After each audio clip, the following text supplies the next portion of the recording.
Yo, what's good YouTube? It's your boy Johnny Finesse. Welcome back to the channel, and today we got another Jimmy Highroller video. Let's just get into it. The best prospect I personally ever evaluated is a once-in-a-lifetime type of talent. What's the It's video really called? not fair. One the giant kid kid who could so change much the talent. NBA forever. Simply put, he's a generational talent, described as literally one of the best NBA prospects ever. He's a unicorn. People don't talk about him like he's a future all-star.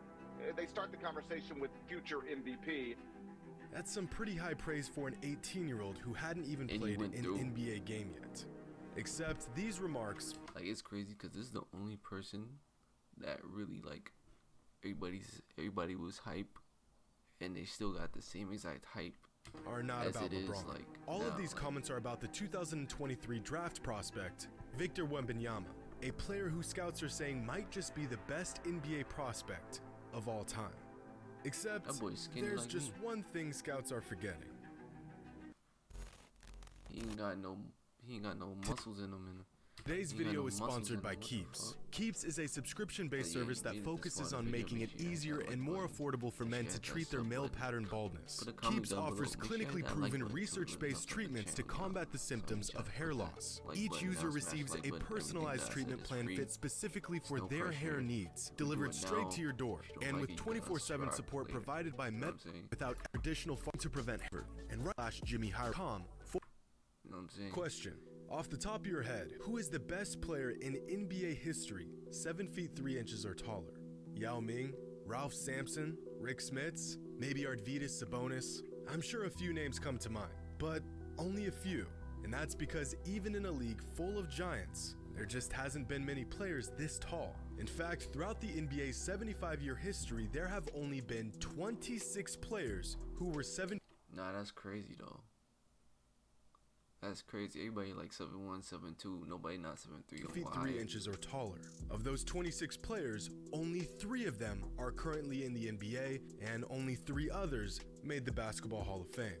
See, despite size and length being one of the most valuable assets in the game of basketball, there is such thing as being too tall for the game. At what point does a player have too much height?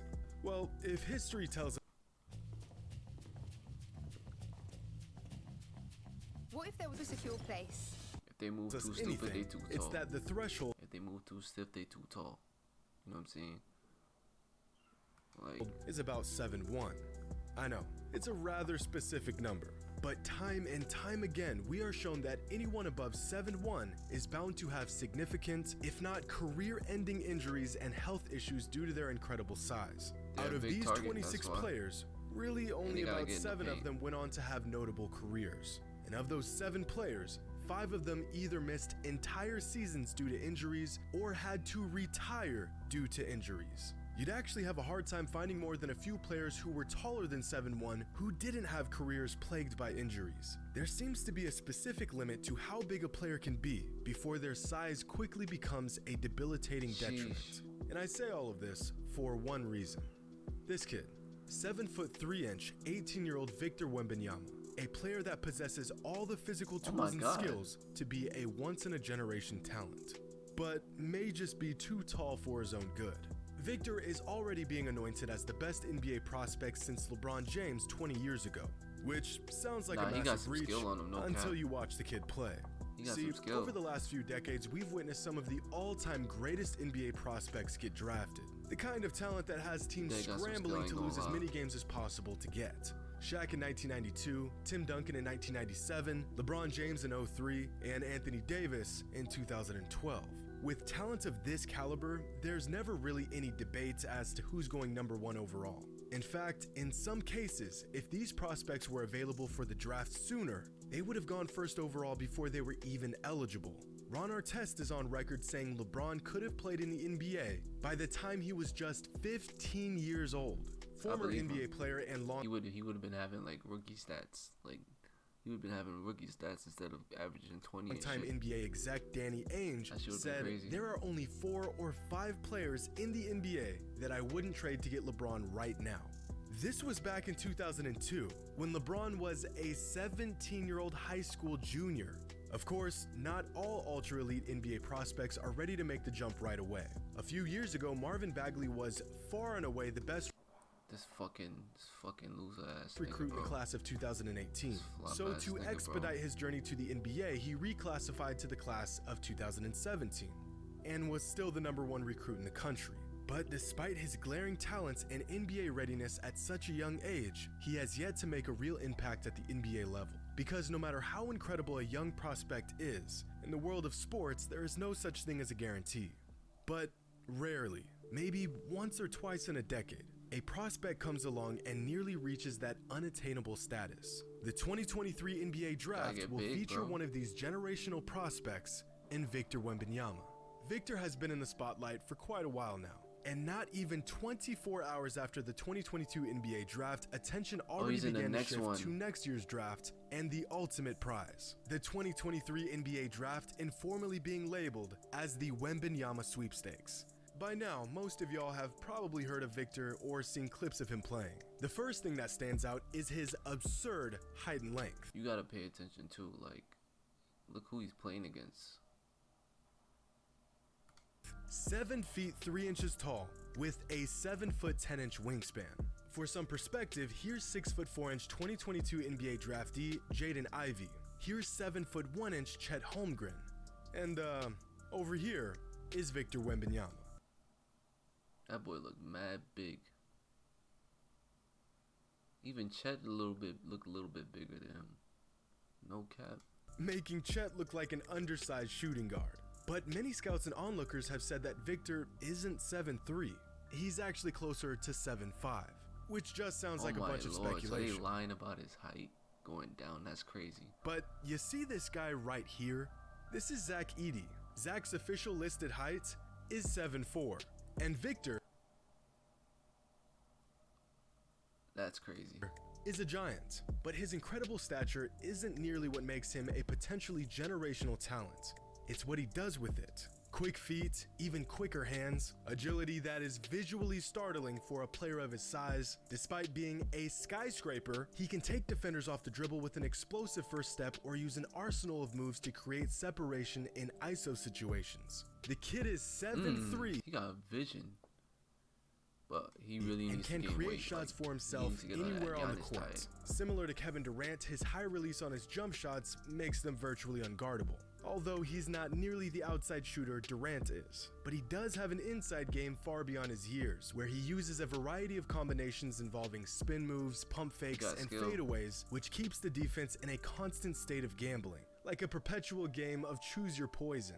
Ultimately, at the moment, his strengths are in the open floor and on defense. With his speed, quick reaction, and size, Victor is virtually an automatic bucket in transition. He has the situational awareness and athleticism to create transition opportunities out of thin air. And on defense, he already possesses world-class instincts and timing, and his insane length allows him to seemingly be in two places on the court at once. However, Victor, just like every other prospect that came before him, does have his weaknesses. But all of these weaknesses are things that, with the right development, can be solved. His slim frame, his shoddy decision-making at times, gambling on defense and relying on his length to make up for it, the usual weaknesses of most young mega-talents. But none of that matters, because Victor isn't just the presumable #1. So whoever's coaching this guy, training this guy, they better overall fix that. pick in the 2023 NBA draft. He's the draft pick of the decade, according.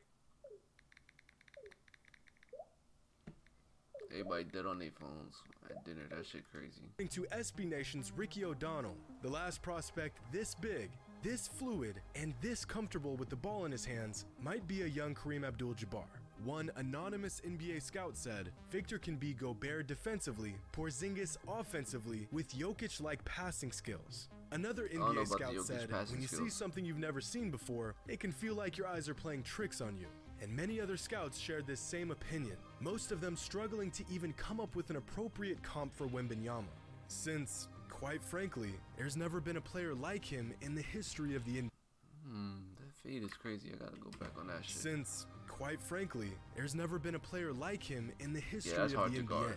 Last summer, Victor faced off against Chet Holmgren during the U19 FIBA World Cup final. And despite Victor being a year younger than Chet, one NBA scout said, "Never have I seen Chet Holmgren overshadowed physically like he was last year whenever the two met." Just off of That's crazy. That's dead crazy. So you know what that means? Chet about sheer to get potential. bodied. Victor is one of the most sought after prospects we've ever seen. And one. But there's just one small catch these scouts are missing. Actually, it's one massive 7'3" catch. Victor's too damn tall. As we previously touched on, the history of extremely tall and sustainably great big men is very, very short. No matter how talented a freakishly tall player is, no matter how enticing their physical tools are, at a certain point, all that height will eventually become a detriment to their game and their longevity. This trend of injury-prone ultra big men has become so prevalent that it isn't the exception, it's practically the rule. Believe it or not, there are only 5 active NBA players who are taller than 7 feet. And of these 5 players, Gobert plays plays stationary. He just stays in the paint. Same thing with Boban. He don't even get that much minutes for real. only 3 of them are taller than 7'2". Kristaps Porzingis being easily the most talented of the 3. But outside of an injury-riddled Porzingis, who is the last player taller than 7'1" that made a real impact in the NBA? Stop, don't even bother trying to come up with an answer. It's Yao Ming, who had his last all-star caliber season nearly 15 years ago. Which means that this century has featured two players, 7 feet 2 inches or taller, who played at an elite level. And both of them have had their careers derailed due to injuries. It's virtually inevitable. Since the 2000 NBA draft, here are the percentages of games missed from lottery picks sorted by height. Throughout these 3 height ranges, there seems to be no correlating factor between height and injury. Generally speaking, players ranging from below 6 feet all the way up to 6'11" experience injuries at a very similar frequency. But lottery picks from 7 feet to 7'1" have missed 26.2% of all their potential NBA games. This is a staggering amount. Now, I would add another height range of 7'2" and above, but there just hasn't been enough NBA prospects in that height range. The last time a player that tall was selected with a lottery pick in the NBA draft was Kristaps Porzingis in 2015. Before Kristaps, you have to go back to 2009 when the Memphis Grizzlies drafted 7'3" Hasheem Thabeet with the 2nd overall pick. 1 spot ahead of James Harden, 5 spots ahead of Stephen Curry, and 7 spots ahead of DeMar DeRozan. Hasheem stayed relatively healthy but spent 5 seasons bouncing around to numerous teams and finished his career with averages of just 2 points and 2 rebounds on 10 minutes per game. Damn. But believe it or not, Hasheem Thabeet actually holds an NBA record for the tallest and highest drafted player to ever be sent down to the D League. I swear I'm not making that up. It's a real fact.